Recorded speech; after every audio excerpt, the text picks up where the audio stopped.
పశ్చిమాసియాలో యుద్ధ వాతావరణం నేపథ్యంలో భారత పౌరులకు కేంద్రం మరో అడ్వైజరీ జారీ చేసింది. ప్రస్తుతానికి భారతీయులు ఎవరు ఇరాన్ వెళ్లవద్దని సూచించింది. అత్యవసరమైతే గానీ ప్రయాణాలు వాయిదా వేసుకోవాలని కోరింది విదేశాంగ శాఖ. ఇరాన్లో ఉన్నవారు అక్కడ భారత ఎంబసీతో టచ్లో ఉండాలంటూ కీలక సూచనలు చేసింది. పశ్చిమాసియాలో భద్రతా పరిస్థితులను భారత్ నిశితంగా గమనిస్తోందని తెలిపింది విదేశాంగ శాఖ. ఢిల్లీలోని ఇజ్రాయెల్ రాయబార కార్యాలయం వద్ద అధికారులు భద్రతను పెంచారు. మరోవైపు ఇజ్రాయెల్పై దాడికి టెహ్రాన్ భారీ మూల్యం చెల్లించుకోవాల్సింది వస్తుందని నెతన్యాహు చేసిన హెచ్చరికలు ఇప్పుడు సంచలనంగా మారాయి.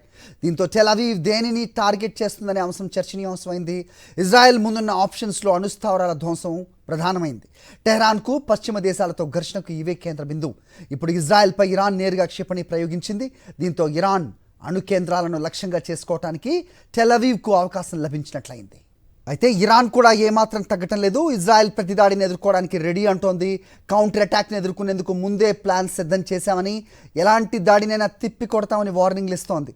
రాత్రే టెహ్రాన్ ఇంటర్నేషనల్ ఎయిర్పోర్ట్ను మూసేసిన ఇరాన్ ప్రభుత్వం రేపటి వరకు ఎయిర్ స్పేస్ను పూర్తిగా మూసేసింది. ఇజ్రాయెల్ దాడులను ఎదుర్కోవటం అంత ఈజీ కాదు. అలాంటిది ఇరాన్ హెచ్చరికలు చూస్తుంటే అణుదాడికి ప్రణాళికలు సిద్ధం చేస్తోందన్న అనుమానాలు బలపడుతున్నాయి.